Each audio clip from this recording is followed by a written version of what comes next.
Le commerce en ligne, encore appelé le e-commerce, est de plus en plus prisé au Togo tant pour les commerçants que pour les acheteurs. Il s'agit en effet d'un format de vente qui se pratique par l'intermédiaire d'un réseau Internet. Les jeunes s'adonnent à ce métier pour de diverses raisons. Ils présentent ainsi un secteur d'activité en histoire avec des codes particuliers. Nous avons fait un zoom sur ce nouveau métier engendré par le numérique. L'Internet a révolutionné les habitudes dans de nombreux secteurs d'activité. Parmi ces derniers, le commerce en ligne s'est retrouvé transformé en une version digitale. Le commerce en ligne connaît désormais un succès impressionnant grâce au numérique. Le développement des nouvelles technologies a transformé les moyens traditionnels de la vente. Un certain nombre de personnes se lancent dans la vente sur Internet, un moyen pour eux de se faire de l'argent plus facilement.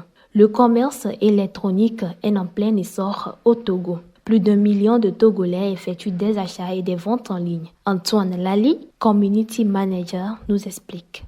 Le commerce en ligne prend de l'ampleur de nos jours parce que de jour en jour, nous avons de nouveaux outils digitaux numériques et nous avons de plus en plus de personnes qui sont connectées via ces outils-là.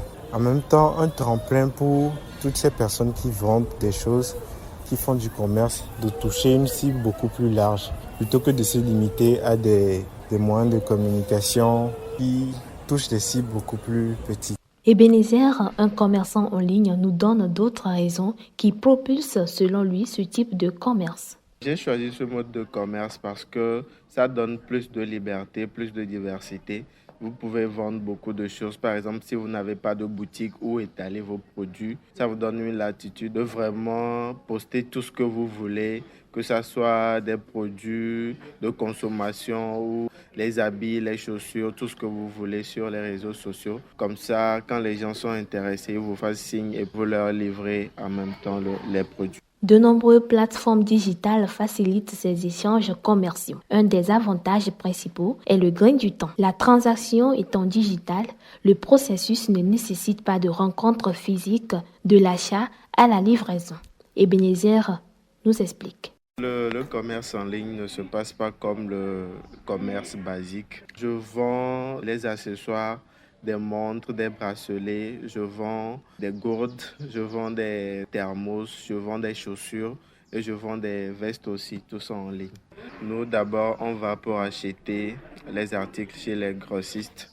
Après, nous postons sur nos différentes pages, sur les réseaux sociaux, sur Marketplace, sur les statuts. Quand les clients sont intéressés par les produits, ils vont nous faire signe, nous envoyer l'argent et nous allons leur faire les livraisons ou soit eux-mêmes ils viennent pour récupérer les produits et nous payer en même temps. Le commerce en ligne présente également des avantages pour les clients. Avec le commerce en ligne, fini les longues attentes pour être servis, compte tenu de la forte demande.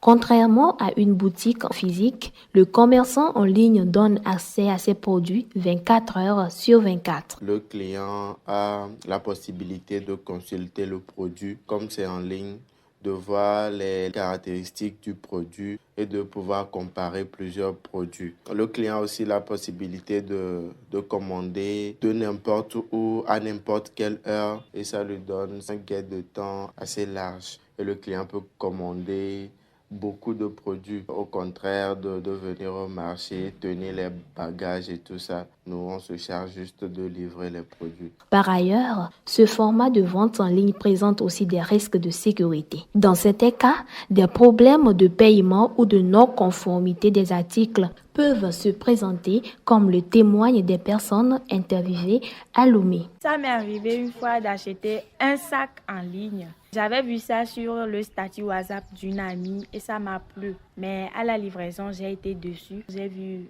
un sac petit, c'est pas ce que j'avais vu. La personne avait mis sur ses statuts qu'il vendait des sacs à dos. Donc c'était à 7 000 francs. J'ai décidé de l'acheter, mais On dirait que c'est la pire expérience que j'ai faite. J'ai commandé le sac, je disais que le sac sera gros. Je pouvais mettre mes accessoires, les PC ou bien mes cahiers pour l'école. On me fait la livraison. J'étais très déçue de savoir que le sac que je voyais sur le statut de la personne, c'était pas ce qu'on m'a envoyé de la réalité. D'autres sont satisfaits. J'ai acheté une montre connectée en ligne. La personne qui m'avait montré ça, je l'ai contacté par WhatsApp et quand il m'a livré, c'est exactement ce que j'ai vu en ligne que j'ai obtenu à la livraison et ça fonctionnait parfaitement.